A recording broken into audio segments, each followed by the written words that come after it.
remain in this immediate vicinity, you will be in violation of the Pennsylvania Crimes Code. Police action may include actual physical removal, the use of riot control agents.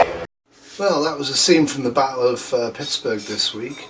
We also had the Battle of Montreal, and the Battle of Caracas, and the Battle of, I don't know, you name it. Pretty much a lot of the major cities in Europe and Asia have gone up in smoke this week. At least the downtown cores have. As the recession keeps biting and biting and biting, and the governments are still responding by cutting out and reducing as much of the social services they can. I can't really say I blame them, but the people don't seem to be able to sit back and think, okay, what can I do for myself in the short term, and hope it's a short-term issue. They're on the streets rioting, demanding higher rates of social welfare programs and more debt load from the governments. And with taxes the way they are right now, I don't think there's much money there for those people. But I'm still mainly concerned about the international situation.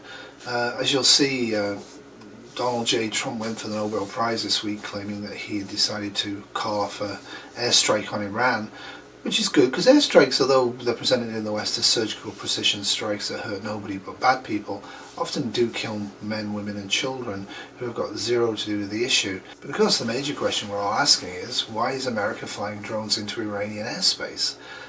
Quite clearly, if you look at any of the maps, even the ones on CNN, the drone was shot down in over Iranian airspace.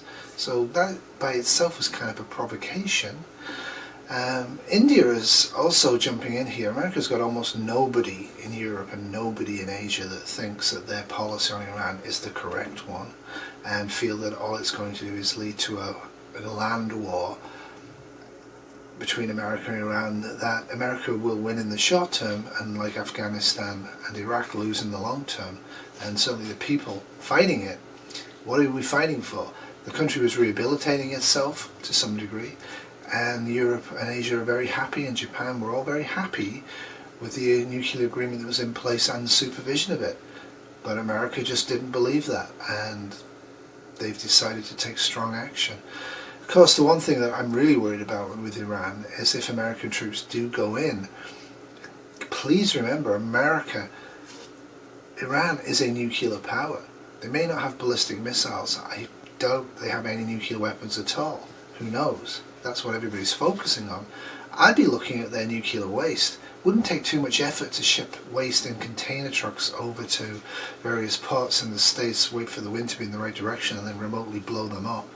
That alone would cause absolute economic chaos and fear in the United States. And with the huge recession that's building, we really don't need that. But yep, India has sent two destroyers into the Gulf of Oman to police the international waters and to protect Indian vessels in the area. That is gonna be interesting. I mean, if you keep putting in troops from different nationalities trying to work under one command in the same area who don't normally work together, yeah, it might have some issues happening. Motor tanker front Altair in fire in position 25 degrees 25.5 north, longitude 057 degrees 22.8 east. Motor tanker front Altair in fire. As reported by master of front Altair, most probably torpedo attack. Vessel still loaded, tanker risk of explosion. For all vessels in vicinity, keep clear CPA from motor tanker front Altair. I repeat position, latitude 25 degrees 25.5 north, longitude 057 degrees 22.8 east. Motor tanker front Altair in fire. All crew safely disembark. All crew of motor tanker front Altair, 23 crew members, will be on board of my vessel. Rescue operation almost completed. No medical assistance required, no any injured, Captain.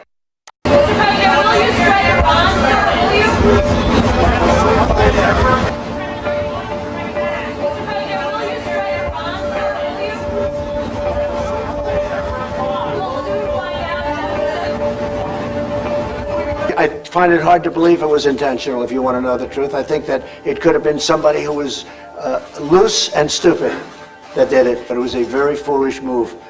That I can tell you. दोनों को फौरन भेजा गया कि वो Oman की खाड़ी में जाएं और जितने भी भारतीय शिप्स हैं उनकी सुरक्षा करें। इंडियन नेवी ने कहा है कि इंडियन नेवी एग्जीक्यूट्स ऑपरेशन संकल्प, डेप्लॉयज INS चेन्नई और INS Sunaina in the gulf of Oman to reassure Indian flagged vessels operating transiting through Persian gulf and gulf of Oman following the maritime security incident in the region की जो security है वो किया जाए। उसके अलावा ये और कह रहे हैं कि इंडियन नेवी ने ये कहा है द IFC सूरत में अमेरिका और ईरान का युद्ध।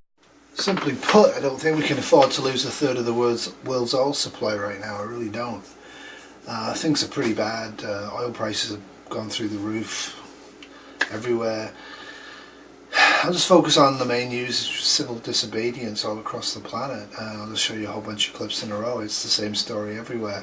Left and right extremist groups are joining with middle class teachers and lawyers and doctors and shop assistants and are pouring out onto the streets demanding that their governments listen to them and repair the damage, with the interest rates now currently sitting about 9.5% in Canada and quite a bit higher in some parts of Europe. Debt's unserviceable for most people, and that's really causing panic. And of course this is only the beginning of this. Like, where is this going to go? For sure the police all around the world have militarized and seem to have strong ideas about how to deal with all of this, but it's pretty scary. After the union riots and the police shootings and everything that broke out last week in Toronto, we've been pretty quiet. Montreal went up yesterday, and I'll show you some from that. But as far as I know, only really Pittsburgh has had a major riot at this point. But all the towns and all the cities of any population mass right now are sitting around in mostly very hot weather at the moment, wondering, are they next?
Ortamdan köşeye vurmuşsun böyle.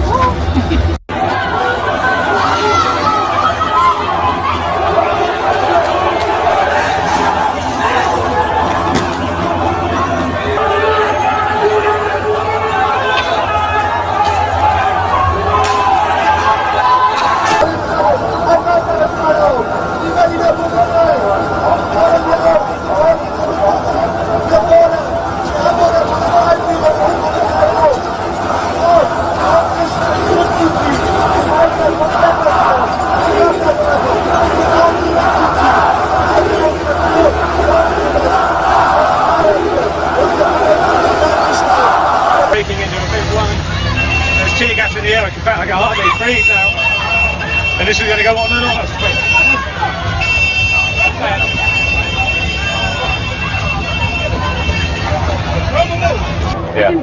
they won't care less. Right. They won't care less about that. So our presence in the streets is to call the attention of the international community.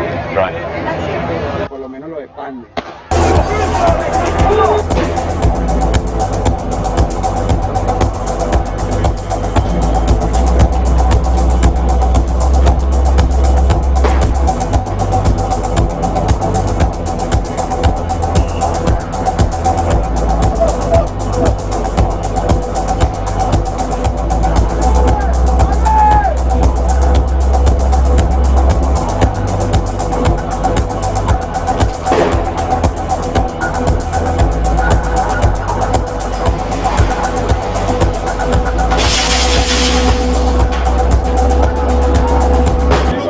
It's not left versus right. In Gilets Jaunes movement, they are left, right, far right. For example, conservative movement, they are communist people, they are communist people. They are all parties in Gilets Jaunes movement. That's not left, right. This system, left against right, is over now with Gilets Jaunes movement.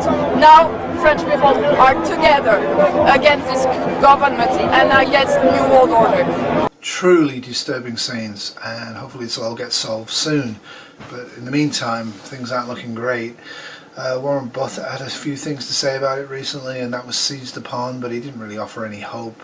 And meanwhile, the lines for bread banks, the lines for jobs, the lines for homes, housing, help are becoming astronomic, really astronomic. And over all of this, the threat of war. The worst day on Wall Street since the crash of 1987. The Dow traders are standing there watching in amazement, and I don't blame them. We're now down 43%. Almost everything there completely wiped out. In the NASDAQ, everything and more has been completely wiped out. Let's talk about the speed with which we are watching this market deteriorate. You can imagine the American economy as an economic train moving down a track that has no ending. And it picks up cargo and passengers as we go along. There's 330 million of us now, and there were only 4 million in 1790. And our farms are incredibly more productive, and we have 75 million houses, and we had a few huts then, and we have great universities and all of these things. So we're just constantly moving more and more cargo and passengers along, and occasionally that train is going to get derailed. A bubble in home real estate. 50 million people had mortgages, rough, out of 75 million homeowners. When that bubble burst, it hit home to probably 40% of the households in the country, these people that had mortgages on their houses. And fear spread at a rate that was like a tsunami. Who do you hold responsible for that? Bubbles are always hard to ascertain the originators of it. There really aren't any originators. Everybody got caught in. Some were foolish, some were crooked, some were both.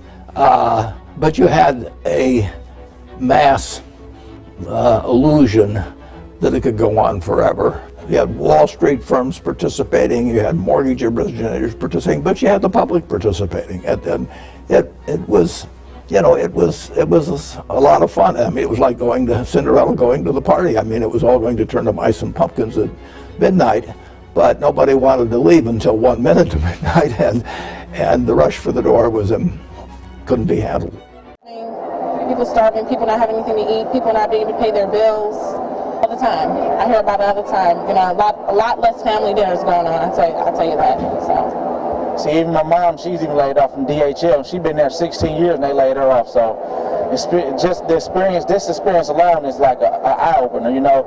But, you know, I'm going to school, you know, that's basically like for job security, you know, but it's still tight out here, man.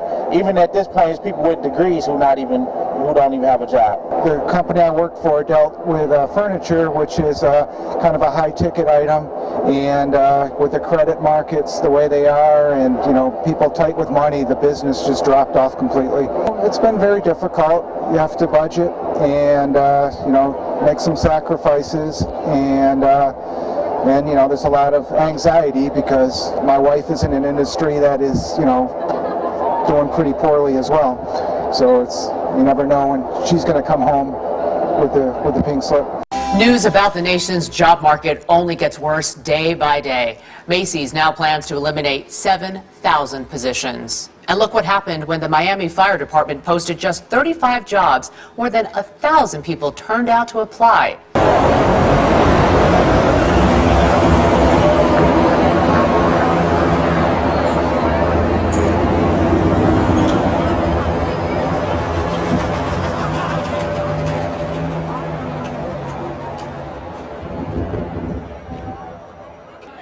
On Wednesday morning, tens of thousands of residents from the city came to Cobo Hall in order to get applications for a city-run program to distribute federal monies to help those facing evictions, high utility bills. City officials acknowledged they had resources only to help somewhere between 3,000 and 3,500 people. In fact, police estimated some 50,000 people showed up. Hell no, I'm not working right now. I cannot find a job. And everybody I know can't find a job. We living in Detroit. Nobody won't give us no job, especially now that all the bus lines is getting cut and everything. I have a 1-year-old, and I've been looking for a job for a whole year, and they don't want to hear you getting on the bus going to find a job. So that's basically what I'm down here for. Every job requires you to have transportation, reliable transportation. And most people don't have reliable transportation, and they're trying to get it now, so. It's horrible. I mean, I lost my job the end of June, and I just recently got my unemployment going, and it's been really tough for me. You know, and it's making me sad what I'm seeing down here. You know, people are fighting. I was told that it was 6 fights on the inside, 3 people had a heart attack. It's sad, you know? That's for real. That just, yeah. So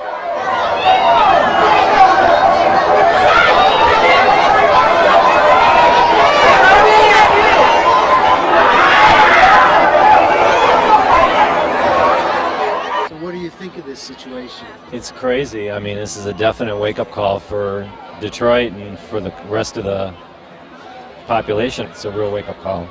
Well, I can assure the gentleman that the rest of the population, not only in America, but the whole world is very well aware and very awoke to this problem.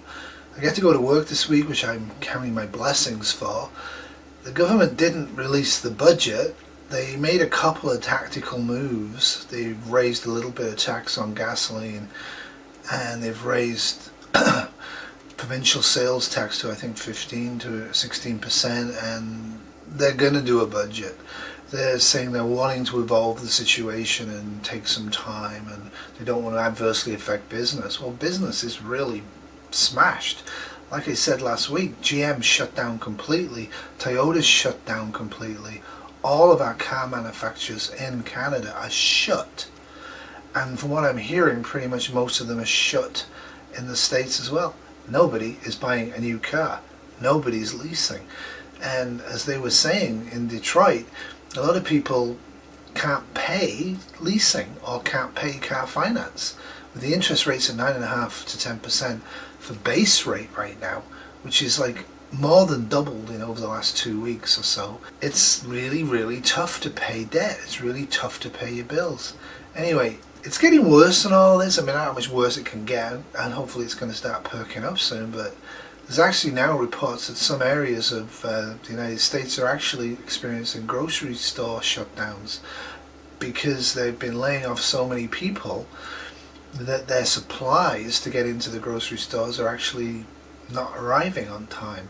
Not that the food's cheap anyway, food's really experienced a noticeable rise. I'm really, really worried about this. Where this is going, I don't know. Wherever you are in the world, don't riot. Protest if you need to, but do it peacefully. The only people that win from rioting are the governments and the police. And to be honest with you, I would hate to be a policeman right now.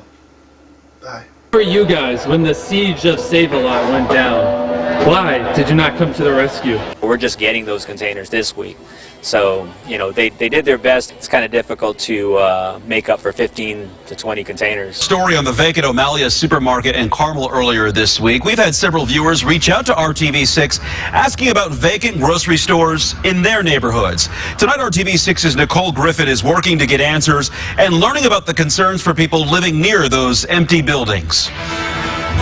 The Kroger here at 46th and Arlington has been closed since August. The company says it was due to poor financial performance, but empty storefronts just like this one are becoming a big problem in communities all across the state. People that I'm talking to are concerned about the overall impact a large store being closed down has on the entire community.